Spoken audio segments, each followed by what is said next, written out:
down over 7th Avenue. It crashed into the top or the middle of one of the towers.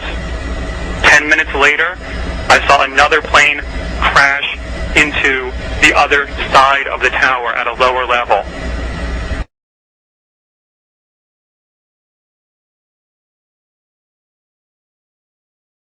It looked to be a small, commercial plane, the first plane that I saw.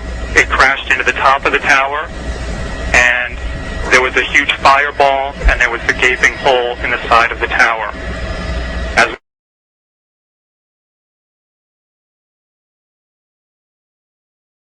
we were waiting outside and looking at it, another plane came in low, I believe from the other side, and hit the sort of... Tell me about that.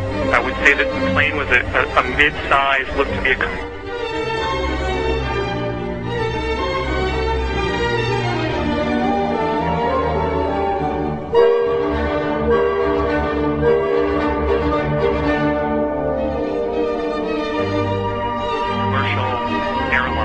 I don't know. I thought perhaps, a commercial airline of this size would jump up there. This, of course, is unconfirmed, but we are getting information this is unconfirmed, but there's speculation that an American Airlines plane was hijacked and crashed on purpose into the World Trade Center, and that the second plane was another plane, perhaps hijacked, was then flown in to the second tower. Dan, tell me about people on the ground. Are you at a vantage point where you can see what's happening on the ground? I'm farther up in the West Village. I'm on the ground. What actually happened? I was walking down 7th Avenue, at about Charles Street, which is about 15 or 20 blocks north of the towers.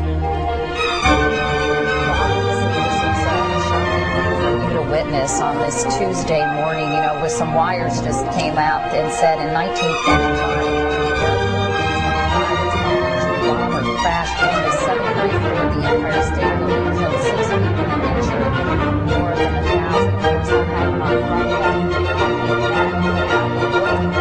course, I had him on Death much larger. Of course, also some people on the planes. Yeah, that's right. Exactly. If they were hijacked and they were en route to a different destination, right. Of course, this story continues to unfold.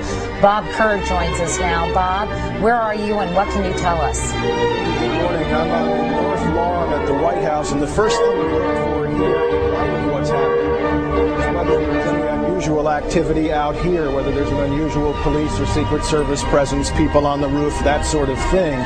We don't see that as we speak. I did try to call the National Security Office here. As you know, an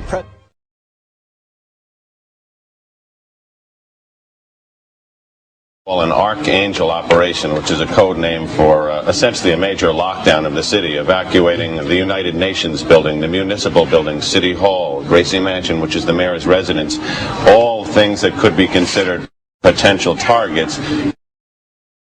From within the Trade Center, so I thought what I was seeing was a piece of the Trade Center falling, because the sheath of the Trade Center is metal.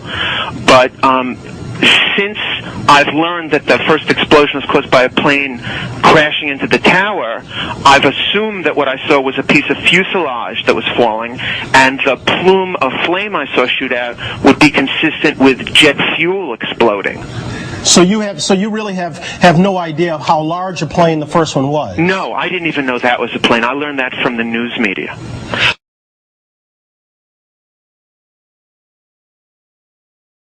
You can say there are several places around the government. There are groups of officials gathering and setting up crisis centers.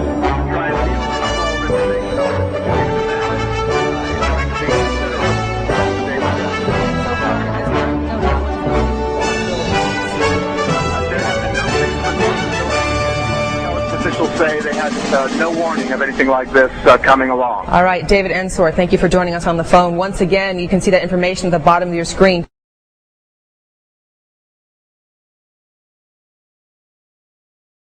2 different planes have flown into the plume of some smoke, of the businesses which sparks, operate on an earlier schedule, I'm sure everybody was there. We're standing. But and then I think a that little bit after the that, building wasn't as full I want to be careful on time because it seemed if it had been perhaps 2 hours later, 10 or so minutes, but I'm not sure. And the did you second notice tower, which in fact today the first one hit, collapsed as well, and that's what you're about to see.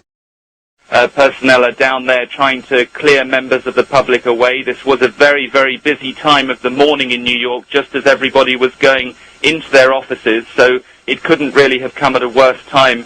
And I think the search is already beginning for those who may be to blame for this incident that has really, truly shocked people, not just here in New York, but also around the country.